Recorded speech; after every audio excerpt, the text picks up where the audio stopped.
بسم الله الرحمن الرحيم. يسبح لله ما في السماوات وما في الأرض، له الملك وله الحمد، وهو على كل شيء قدير.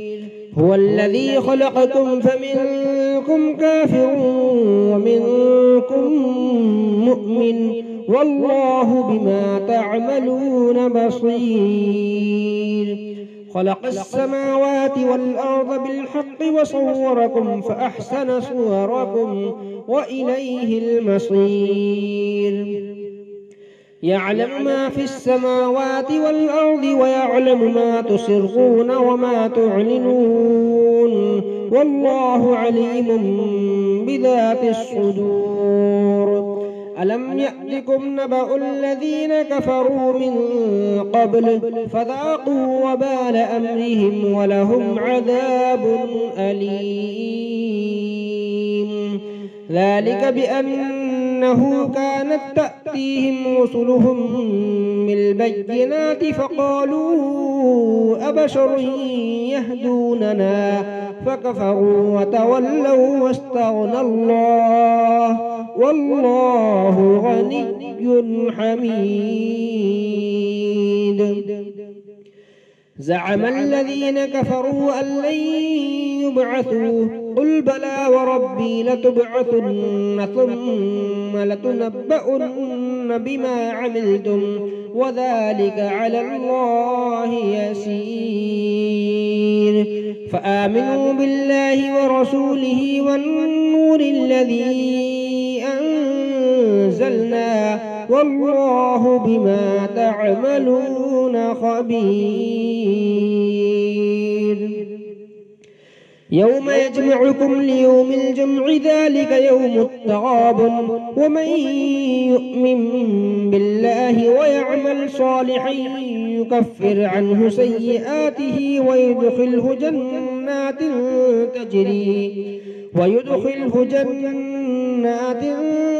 تجري من تحتها الأنهار خالدين فيها أبدا، ذلك الفوز العظيم. والذين كفروا وكذبوا بآياتنا أولئك أصحاب النار خالدين فيها وبئس المصير. ما أصاب من مصيبة إلا بإذن الله، ومن يؤمن بالله يهد قلبه، والله بكل شيء عليم.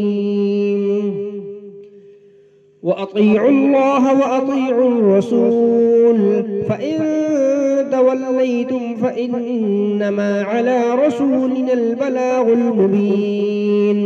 الله لا إله إلا هو، وعلى الله فليتوكل المؤمنون.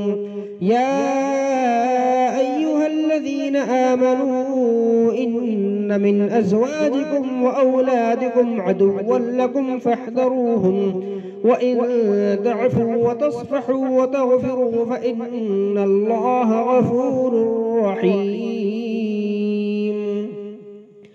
إنما أموالكم وأولادكم فتنة والله عنده أجر عظيم. فاتقوا الله ما استطعتم واسمعوا وأطيعوا وأنفقوا خيرا لأنفسكم، ومن يوق شح نفسه فأولئك هم المفلحون. إن تقرضوا الله قرضا حسنا يضاعفه لكم ويغفر لكم، والله شكور حليم. عالم الغيب والشهادة العزيز الحكيم.